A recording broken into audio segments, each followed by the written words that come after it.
আসসালামু আলাইকুম ওরহমতুল্লাহি আবরাকাতুহ। প্রিয় পরিণতি চ্যানেলের শ্রোতা বন্ধুরা, আশা করি আল্লাহ পাক রব্বুল আলমিনের অশেষ মেহেরবানি ও দয়ায় আপনারা সকলে ভালো আছেন। মানুষের মৃত্যুর পর থেকে পুনরুত্থান পর্যন্ত জীবনের এই অংশটিকে পবিত্র কোরআনে বারজাখ বা অন্তরায় মর্মে উল্লেখ করা হয়েছে। আল্লাহ তাআলা বলেন, ওমি ওয়ারাইহিম বারজাখুন ইলা ইয়াউমি ইউবআসুন। তাদের সামনে বারজাখ পর্দা রয়েছে পুনরুত্থান দিবস পর্যন্ত। মৃত্যুর পর মানুষকে যেখানে সমাহিত করা হয় সেই স্থানকে পবিত্র কোরআনে কবর বা সমাধি মর্মে বর্ণনা করা হয়েছে। আল্লাহ তাআলা বলেন, ওয়া আন্নাল্লাহা ইয়াবআসু মান ফিল কুবুর। আর নিশ্চয় আল্লাহ যারা কবরে রয়েছে তাদেরকে পুনরুত্থিত করবেন। বারজাখী জীবন দুনিয়ার জীবনের মতো নয়।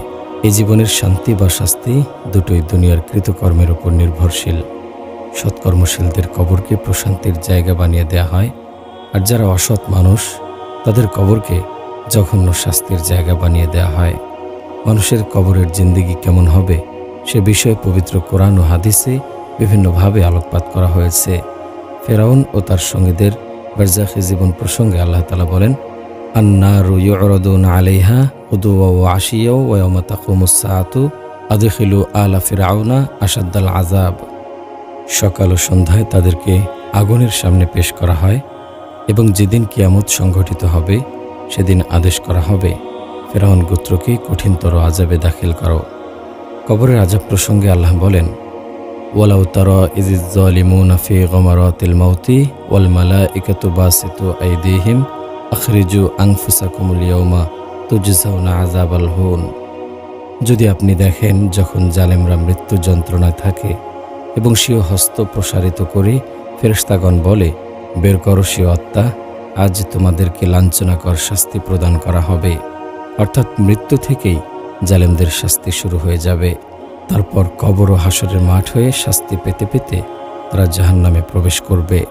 মুনাফিকদের কবরের শাস্তি প্রসঙ্গে আল্লাহ তাআলা বলেন, সানুআযযিবুহুম মাররাতাইনি সুম্মা ইউরাদ্দুনা ইলা আযাবিন আযীম। আমি তাদেরকে আযাব দেব দুবার, তারপর তাদেরকে নিয়ে যাওয়া হবে মহা আযাবের দিকে। অর্থাৎ মুনাফিকদেরকে দুনিয়ায় দেয়া হবে মানসিক শাস্তি, তারপর শাস্তি দেয়া হবে কবরে, অতঃপর চূড়ান্তভাবে জাহান্নামে ফেলে দেয়া হবে। কবরের আযাব প্রসঙ্গে আয়েশা রাদিয়াল্লাহু আনহা বলেন, সাআলতু রাসূলাল্লাহি আন আযাবিল কবরি ফাকালা নাআম আযাবুল কবরি হাক্কুন। ক্বালাত আয়েশাতু ফামা রাআইতু রাসূলাল্লাহ ইউসাল্লি সালাতাম বা'দু ইল্লা তাআওয়াযা মিন আযাবিল কবরি। আমি রাসূল সাল্লাল্লাহু আলাইহি ওয়াসাল্লামকে কবরের আযাব সম্পর্কে জিজ্ঞেস করলাম। তিনি বললেন, হ্যাঁ, কবরের আযাব সত্য। আয়েশা রাদিয়াল্লাহু আনহা বলেন, এরপর থেকে আমি রাসূল সাল্লাল্লাহু আলাইহি ওয়াসাল্লামকে এমন কোনো সালাত নেই যেখানে কবরের আযাব থেকে আশ্রয় চাইতে দেখিনি। আবু হুরায়রা রাদিয়াল্লাহু আনহু বর্ণনা করেন, রাসূল সাল্লাল্লাহু আলাইহি ওয়াসাল্লাম বলেছেন, মা রাআইতু মানজারান কত্তু ইল্লা ওয়াল কবরু আফজাউ মিনহু। আমি কবরের মতো ভয়ানক জায়গা অন্য কোথাও দেখি নাই। যায়েদ ইবনে সাবিত রাদিয়াল্লাহু আনহু বর্ণনা করেন, রাসূল সাল্লাল্লাহু আলাইহি ওয়াসাল্লাম বলেছেন, নিশ্চয় এই উম্মতকে তার কবরে পরীক্ষায় ফেলে দেওয়া হবে। যদি তোমরা পরস্পর দাফন না করার আশঙ্কা করতাম, আমি আল্লাহর কাছে দোয়া করতাম আমি যেমনইভাবে কবরের আযাব শুনি তিনি যেন তা তোমাদেরকেও শোনান।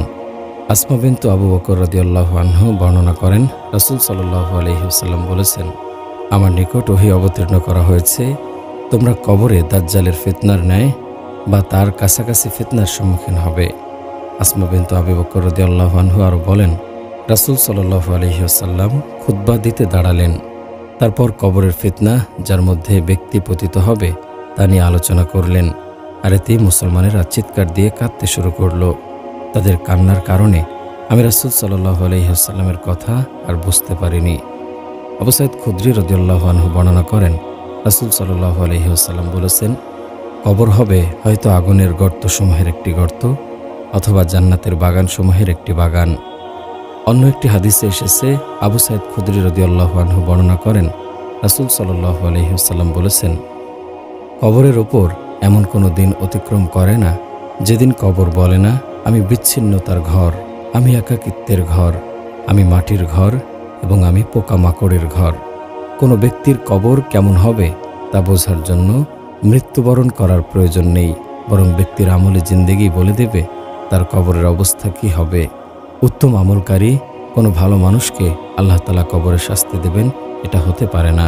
আল্লাহ তাআলা বলেন, ওয়ালা ইউজলামুনা ফাতিলা, বস্তুত তাদের উপর সুতা পরিমাণ জুলুমও করা হবে না। ওয়ালা ইউজলামুনা নাকিরা, এবং তাদের উপর তিল পরিমাণ জুলুমও করা হবে না। আবার কেউ শিরক কুফর করে সীমালঙ্ঘনের জীবনযাপন করবে, গুনাহকে পরোয়া করবে না, জুলুম অত্যাচার করে পৃথিবীকে বসবাসের অনুপযোগী করে তুলবে, এমন চরিত্রের মানুষ কবরে প্রশান্তিতে থাকবে, এটাও হতে পারে না। বরং যার আমল যেমন তার কবর হবে তেমন। কবর দেখে ওসমান রাদিয়াল্লাহু আনহুর কান্না করা প্রসঙ্গে তার মুক্তিপ্রাপ্ত দাস হানি ইবনু উরওয়াহ রাদিয়াল্লাহু আনহু বর্ণনা করেন, ওসমান ইবনু আফফান রাদিয়াল্লাহু আনহু যখন কোনো কবরের কাছে দাঁড়াতেন তিনি কান্না শুরু করতেন, এমনকি কেঁদে তার দাড়ি ভিজিয়ে ফেলতেন। তাকে বলা হলো, আপনি জান্নাত জাহান্নামের আলোচনা করেন কিন্তু এভাবে কাঁদেন না, অথচ কবর দেখলে কাঁদেন। তিনি বললেন, আমি রাসূল সাল্লাল্লাহু আলাইহি ওয়াসাল্লামকে বলতে শুনেছি, কবর হলো আখিরাতের ঘাঁটিসমূহের প্রথম ঘাঁটি।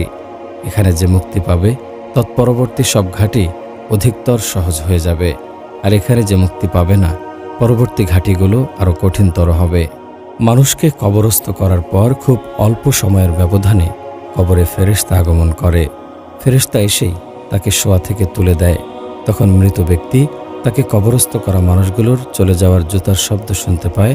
এ প্রসঙ্গে আনাস ইবনে মালিক রাদিয়াল্লাহু আনহু বর্ণনা করেন, রাসূল সাল্লাল্লাহু আলাইহি ওয়াসাল্লাম বলেছেন, ইন্নাল আবদা ইযা উদিআ ফি কবরিহি ওয়া তাওয়াল্লা আনহু আসহাবুহু ইন্নাহু লা ইয়াসমাউ কুরআ নিআলিহিম, নিশ্চয় বান্দাকে যখন কবরস্থ করা হয় এবং তার আপনজন তার কবর থেকে চলে যেতে থাকে, তখনই তাকে শোয়া থেকে তুলে দেয়া হয়। নিশ্চয় সে তাদের জুতার আওয়াজ, প্রস্থানের শব্দ শুনতে পায়। কবরে সর্বপ্রথম আগমনকারী ফেরেশতার নাম মুনকার ও নাকির। মুনকার শব্দের অর্থ অপরিচিত, আর নাকির শব্দের অর্থ অস্বীকৃতি। তাদের অদ্ভুত চেহারা ও ভীতিকর অবয়বের কারণে এরূপ নাম দেয়া হয়েছে। তারা উভয়ই মৃত ব্যক্তির নিকট খুবই অপরিচিত ও ভীতিকর হবে। তাদের দেহ হবে কালো এবং চোখ হবে নীল।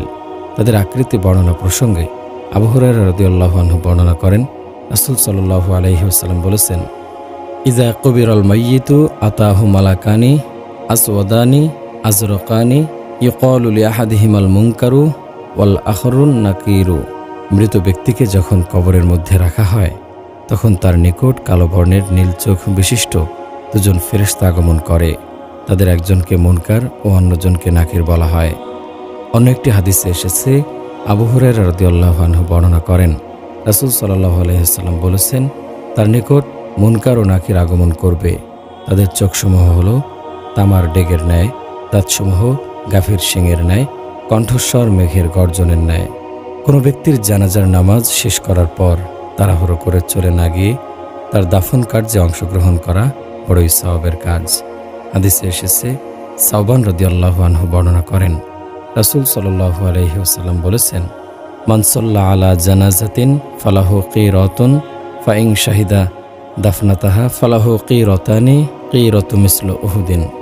যে ব্যক্তি জানাজার নামাজ আদায় করল তার জন্য এক কিরাত সওয়াব রয়েছে, আর যদি লাশের দাফন কাজে শরীক থাকে তার জন্য 2 কিরাত সওয়াব রয়েছে। কিরাত অর্থ হল উহুদ পাহাড়ের সমপরিমাণ। সালাতুল জানাজার পর রাসূল সাল্লাল্লাহু আলাইহি ওয়াসাল্লাম সাধারণত লাশ দাফন না করে চলে যেতেন না, বরং দাফন কার্যে অংশগ্রহণ করতেন। দাফন করার পর তিনি যা করতেন সে বিষয়ে হাদিসে এসেছে। ওসমান ইবনু আফফান রাদিয়াল্লাহু আনহু বর্ণনা করেন, রাসূল সাল্লাল্লাহু আলাইহি ওয়াসাল্লাম মৃত ব্যক্তিকে দাফন করার পর তার কবরের কাছে কিছুক্ষণ দাঁড়াতেন এবং সাহাবায়ে কেরামকে বলতেন, তোমরা তোমাদের ভাইয়ের জন্য আল্লাহর কাছে ক্ষমা প্রার্থনা করো এবং তার ঈমানের অবিচলতার জন্য দোয়া করো, কারণ তাকে এখনই প্রশ্ন করা হবে। উল্লেখিত হাদিস দ্বারা বোঝা যায়, রাসূল সাল্লাল্লাহু আলাইহি ওয়াসাল্লামের লাশ দাফন করার পর তার সওয়াল জবাব সহজ হওয়ার জন্য আল্লাহর কাছে দোয়া করা।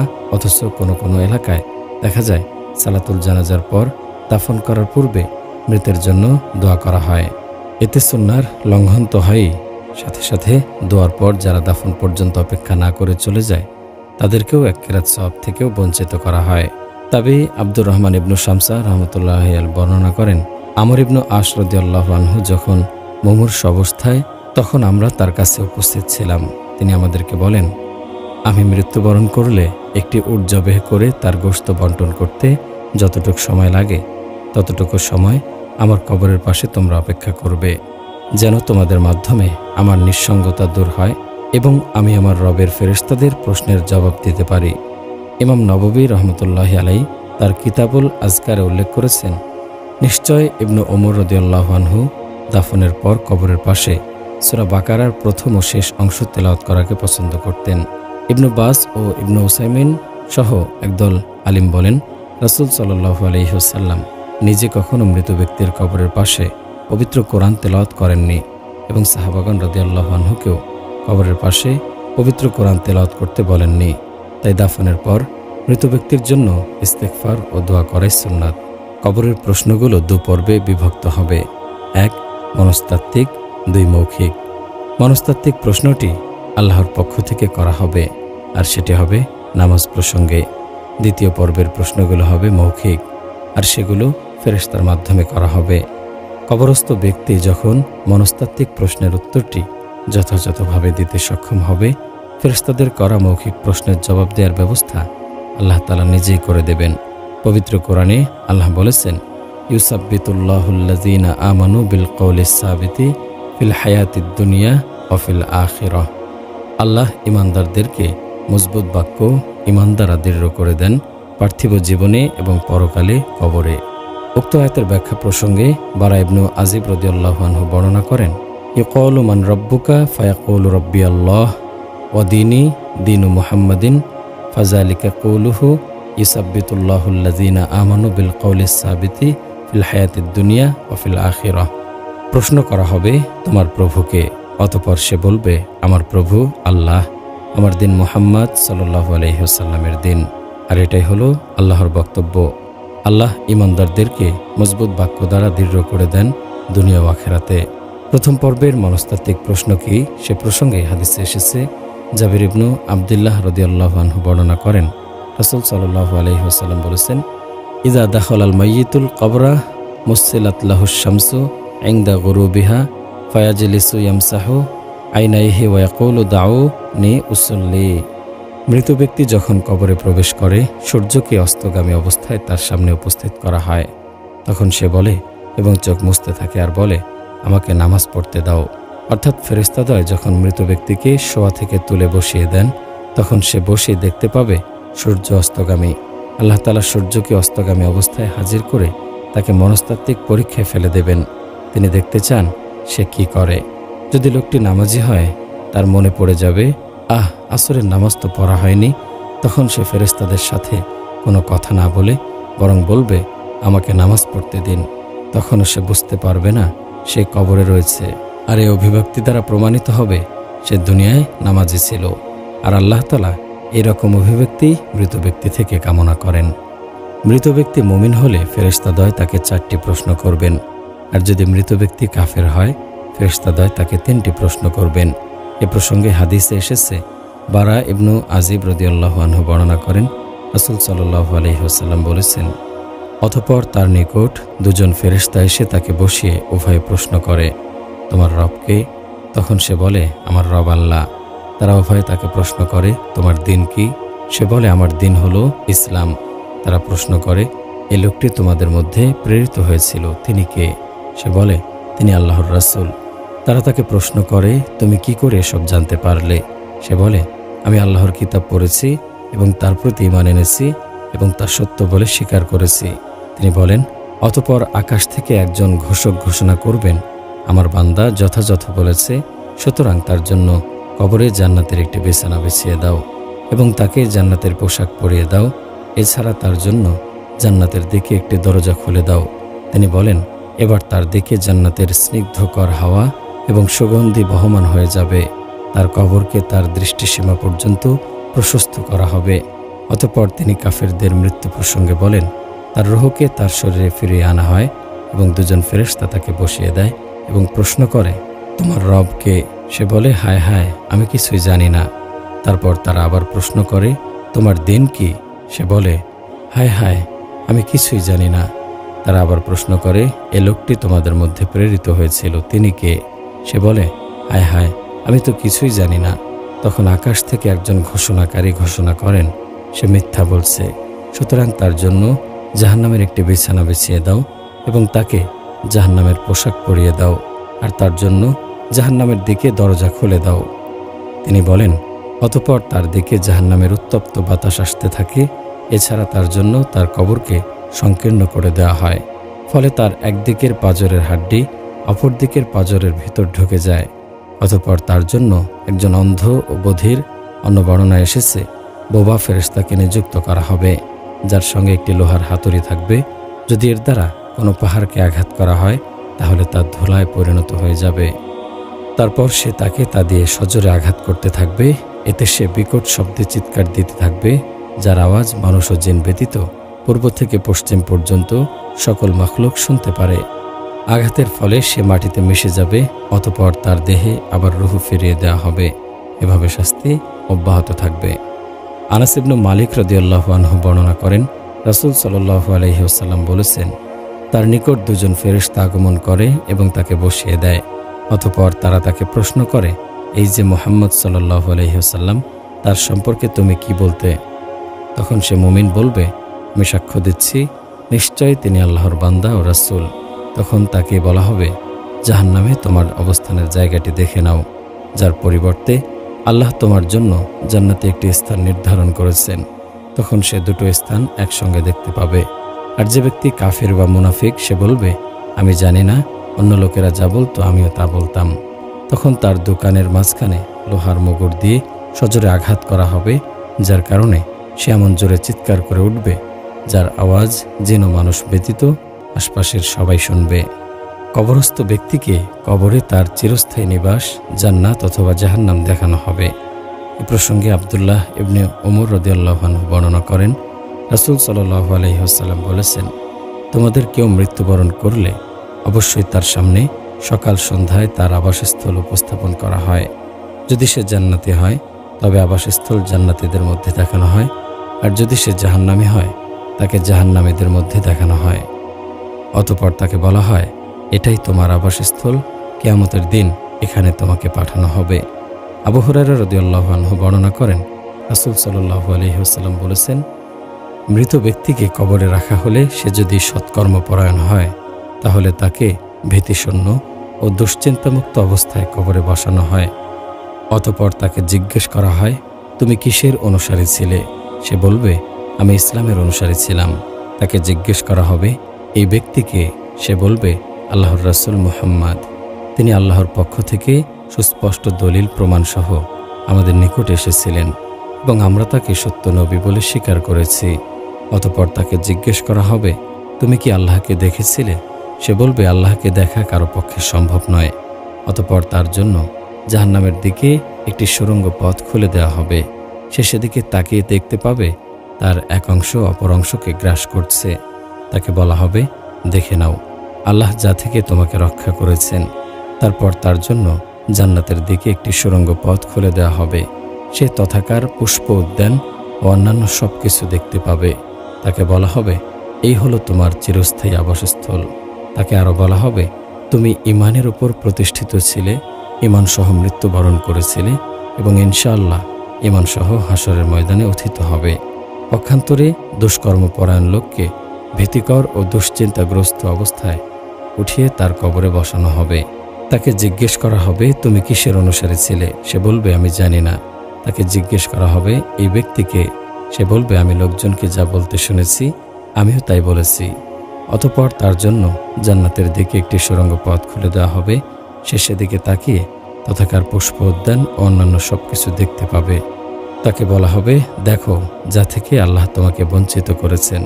তারপর তার জন্য জাহান্নামের দিকে একটি সুড়ঙ্গ পথ খুলে দেওয়া হবে। সে সেদিকে তাকিয়ে দেখতে পাবে জাহান্নামের এক অংশ অপর অংশকে গ্রাস করছে। অতঃপর তাকে বলা হবে, এটা তোমার স্থায়ী আবাসস্থল।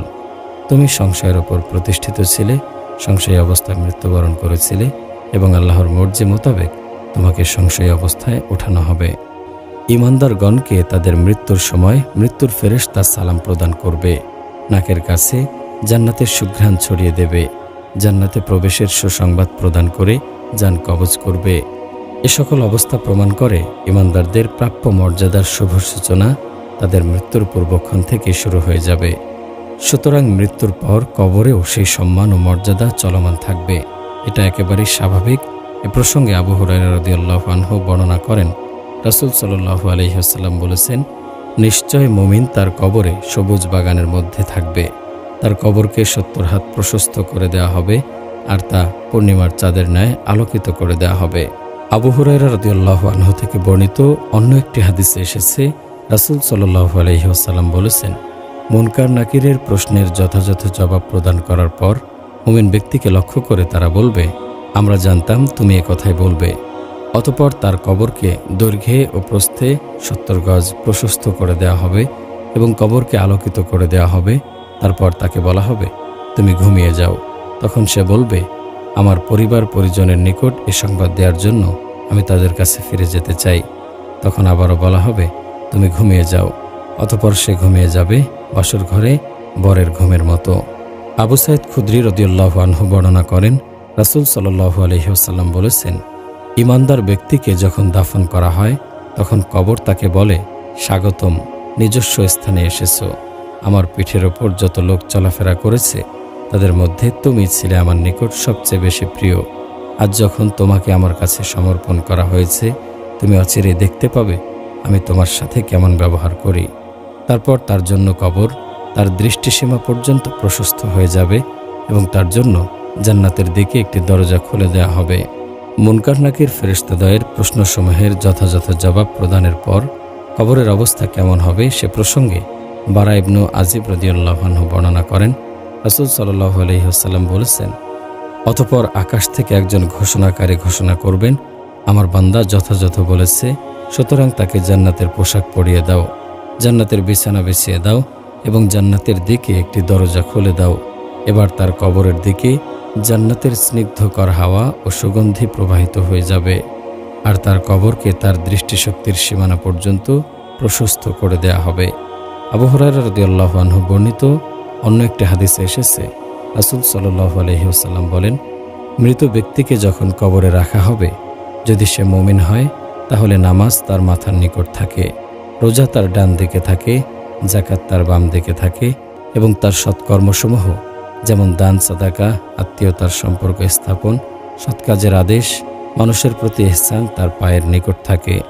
যখন মাথার দিক থেকে ফেরেশতাকে আনা হবে, ফেরেশতা প্রবেশ করতে চাইবে, তখন নামাজ বলবে, আমার এদিকে প্রবেশের রাস্তা নেই। অতঃপর যখন ডান দিকে থেকে আনা হবে, রোজা বলবে, আমার এদিকে প্রবেশের রাস্তা নেই।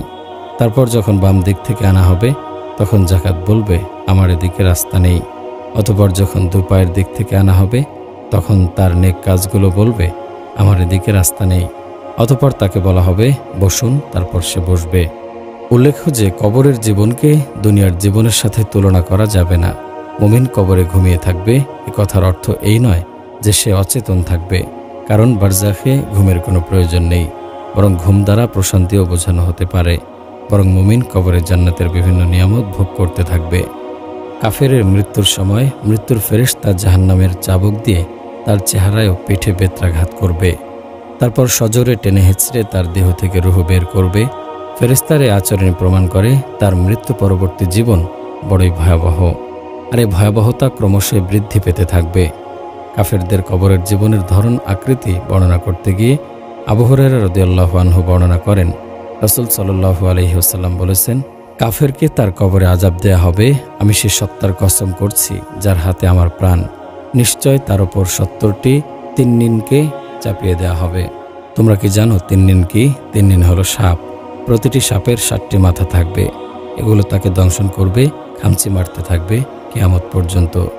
কবরের তিন্নিন নামক সাপের বিষ কতটা জঘন্য হবে সে প্রসঙ্গে আবু সাঈদ খুদরি রাদিয়াল্লাহু আনহু বর্ণনা করেন, রাসূল সাল্লাল্লাহু আলাইহি ওয়াসাল্লাম বলেছেন, যদি সেখান থেকে একটি তিন্নিন পৃথিবীর দিকে নিঃশ্বাস ফেলত, জমিন আর সবুজ তৃণলতা উৎপাদন করত না। পাপিষ্ঠ ব্যক্তিকে তিন্নিন সাপগুলো কবরে উপর্যুপরি সবল মারতে থাকবে। অবিরত সবল মারা অবস্থায় কিয়ামত সংঘটিত হবে। আবু সাঈদ খুদরি রাদিয়াল্লাহু আনহু বর্ণনা করেন, রাসূল সাল্লাল্লাহু আলাইহি ওয়াসাল্লাম বলেছেন, সেগুলো তাকে কিয়ামত পর্যন্ত দংশন করতে থাকবে। বারা ইবনু আজিব রাদিয়াল্লাহু আনহু বর্ণনা করেন, রাসূল সাল্লাল্লাহু আলাইহি ওয়াসাল্লাম কাফেরের কবরে অবস্থা বর্ণনা প্রসঙ্গে বলেন, আকাশ থেকে একজন ঘোষণাকারী ঘোষণা করবেন, তার জন্য আগুনের বিছানা বিছিয়ে দাও, তাকে আগুনের পোশাক পরিয়ে দাও, জাহান্নামের দিকে তার কবরের একটি দরজা খুলে দাও। অতঃপর তার কবরে জাহান্নামের লুহাওয়া ও আগুন আসতে থাকবে। অতঃপর তার কবরকে সংকীর্ণ করে দেয়া হবে, এমনকি তার পাঁজরের হাড়গুলো একটির ভিতর অন্যটি ঢুকে যাবে। কবরস্থ ব্যক্তি আগুনের তৈরি পোশাকের উত্তাপ কিভাবে সহ্য করবে তা ভাবতেই শরীর শিহরিত হয়ে ওঠে। আবু তালেবের শাস্তি হবে সবচেয়ে হালকা, এতেই তার মগজ টকবক করতে থাকবে, তার পায়ে শুধু আগুনের স্যান্ডেল থাকবে। ইবনে আব্বাস রাদিয়াল্লাহু আনহু বর্ণনা করেন, রাসূল সাল্লাল্লাহু আলাইহি ওয়াসাল্লাম বলেছেন, জাহান্নামীদের মধ্যে আবু তালেবের শাস্তি হবে সবচেয়ে হালকা, তাকে আগুনের তৈরি দুটো স্যান্ডেল পরানো হবে, এতেই তার মগজ টকবক করতে থাকবে। আর কবরের মাটি সংকীর্ণ হওয়ার ঘটনাও শুধু একবার ঘটবে না, বরং এটাও চলমান শাস্তি। আবু হুরায়রা রাদিয়াল্লাহু আনহু বর্ণনা করেন, রাসূল সাল্লাল্লাহু আলাইহি ওয়াসাল্লাম বলেছেন, অতঃপর জমিনকে বলা হবে তার উপর সংকীর্ণ হও, অতঃপর জমিন সংকীর্ণ হয়ে যাবে, অতঃপর তার পাঁজরের হাড়গুলো পরস্পর মিলিত হয়ে যাবে। এভাবে শাস্তি চলমান থাকবে যতক্ষণ না তাকে তার কবর থেকে উত্থিত করা হবে। আবু সাঈদ খুদরী রাদিয়াল্লাহু আনহু আরও বর্ণনা করেন, রাসূল সাল্লাল্লাহু আলাইহি ওয়াসাল্লাম বলেছেন, পাপিষ্ঠ বা কাফির ব্যক্তিকে যখন দাফন করা হবে তখন কবর তাকে বলে, তোমার আগমন অশুভ, তোমার জন্য কোনো স্বাগতম নেই। যত লোক আমার ওপর চলাফেরা করেছে তুমি ছিলে আমার নিকট সবচেয়ে ঘৃণিত। আজ তোমাকে যখন আমার নিকট সুপর্দ করা হয়েছে তুমি শীঘ্রই দেখবে তোমার সাথে আমার আচরণ কেমন হবে। এই বলে সে সংকুচিত হয়ে যাবে, ফলে তার পাঁজরের হাড়গুলো পরস্পরের মধ্যে ঢুকে যাবে। তখন রাসূল সাল্লাল্লাহু আলাইহি ওয়াসাল্লাম নিজের আঙ্গুলগুলোর একটিকে অপরটির ভিতর ঢুকিয়ে বলেন, এভাবে। রাসূল সাল্লাল্লাহু আলাইহি ওয়াসাল্লামের প্রখ্যাত সাহাবী সাদ ইবনে মুআয রাদিয়াল্লাহু আনহুর কবর তাকে চাপ দিতে এসেছিল। রাসূল সাল্লাল্লাহু আলাইহি ওয়াসাল্লামের দোয়ায় তিনি কবরের চাপ থেকে মুক্তি পেয়েছিলেন। জাবির ইবনু আব্দুল্লাহ রাদিয়াল্লাহু আনহু বলেন, আমরা রাসূল সাল্লাল্লাহু আলাইহি ওয়াসাল্লামের সঙ্গে সাদ ইবনে মুআয রাদিয়াল্লাহু আনহুর নিকট গেলাম। তার মৃত্যুর তারপর রাসূল সাল্লাল্লাহু আলাইহি ওয়াসাল্লাম তার জানাজার নামাজ পড়লেন এবং তাকে তার কবরে রাখা হলো এবং তার কবর সমান করে দেয়া হলো। রাসূল সাল্লাল্লাহু আলাইহি ওয়াসাল্লাম সুবহানাল্লাহ বলতে শুরু করলেন।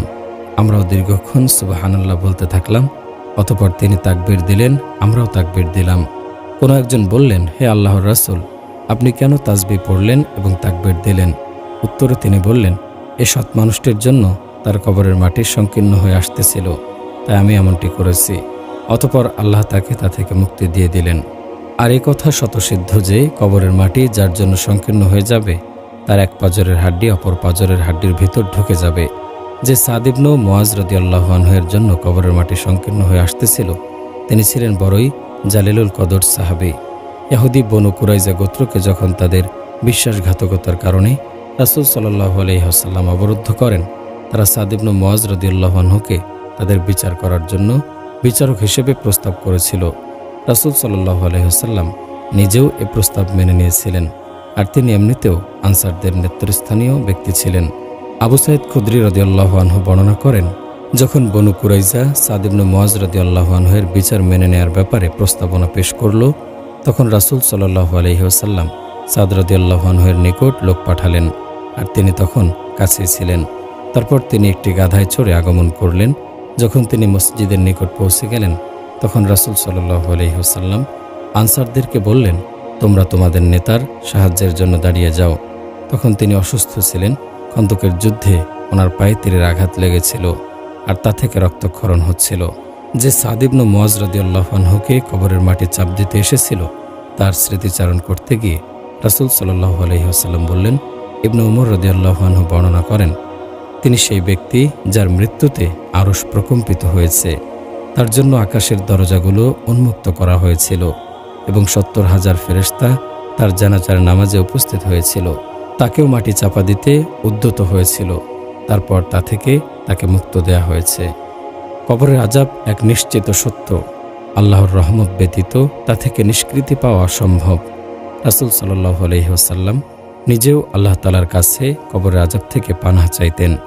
উম্মতকে কবরের আযাব থেকে আল্লাহর কাছে পানাহ চাইতে তিনি নির্দেশ দিয়েছেন। উম্মু খালিদ রাদিয়াল্লাহু আনহু বর্ণনা করেন, আমি রাসূল সাল্লাল্লাহু আলাইহি ওয়াসাল্লামকে কবরের আযাব থেকে আশ্রয় প্রার্থনা করতে শুনেছি।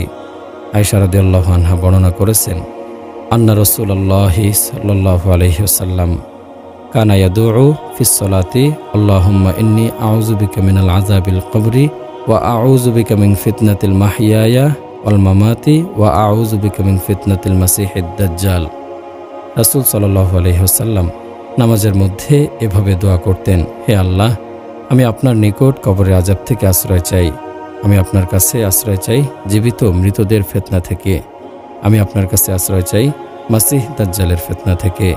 বারা ইবনে আজিব রাদিয়াল্লাহু আনহু বর্ণনা করেন, রাসূল সাল্লাল্লাহু আলাইহি ওয়াসাল্লাম বলেছেন, ইস্তাঈযু বিল্লাহি আযাবাল কবরি, তোমরা আল্লাহর কাছে কবরের আযাব থেকে আশ্রয় প্রার্থনা করো।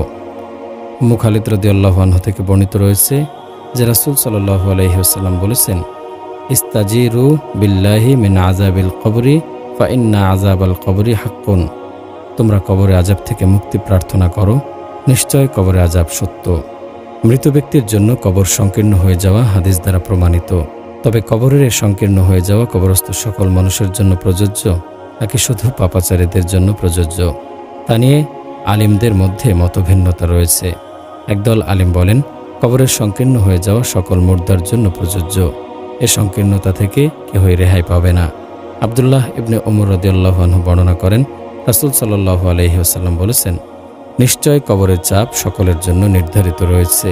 এই চাপ থেকে যদি কেউ মুক্তি পেত তাহলে সাদ ইবনে মুআজ মুক্তি পেত। আবু আইয়ুব রাদিয়াল্লাহু আনহু বর্ণনা করেন, একটি শিশু বাচ্চাকে দাফন করা হলো। দাফনের পর রাসূল সাল্লাল্লাহু আলাইহি ওয়াসাল্লাম বলেছেন, যদি কবরের চাপ থেকে কেউ মুক্তি পেত তাহলে এই বাচ্চাটি মুক্তি পেত। এ বিষয়ে ইমাম সয়ুতী রহমতুল্লাহি আলাইহি সুনানুদ নাসাইয়ের হাসিয়াতে উল্লেখ করেন, নেককার মুমিনদেরকে কবর চাপ দেবে, তবে এটা হবে কোমল ও ভালোবাসার চাপ, এতে কোনো কষ্ট বা ব্যথা নেই। আর পাপিষ্ঠ মুমিনদেরকে কবর ক্রোধান্বিত হয়ে কঠোর চাপ দিতে থাকবে তাদের গুনাহ ও বদআমলের আলোকে। ইমাম আয-যাহাবী রহমতুল্লাহি আলাইহি বলেন, মুমিনের জন্য এই চাপ মোটেও কবরের আযাব নয়, বরং এটা মুমিনের জন্য অনুরূপ কষ্টের হবে, যেরূপ কষ্ট দুনিয়ায় তার সন্তান বা প্রিয়জন হারালে পেত। কোনো আলিম বলেন, কবরের চাপ থেকে মুমিনগণ মুক্ত থাকবেন। অনেকগুলো হাদিস এসেছে কবরের সওয়াল জবাবের পর তাদের কবরকে দৃষ্টিসীমার সমপরিমাণ প্রশস্ত করে দেওয়া হবে, বরং কবরের চাপ শুধু কাফির ও পাপিষ্ঠদের জন্য নির্ধারিত।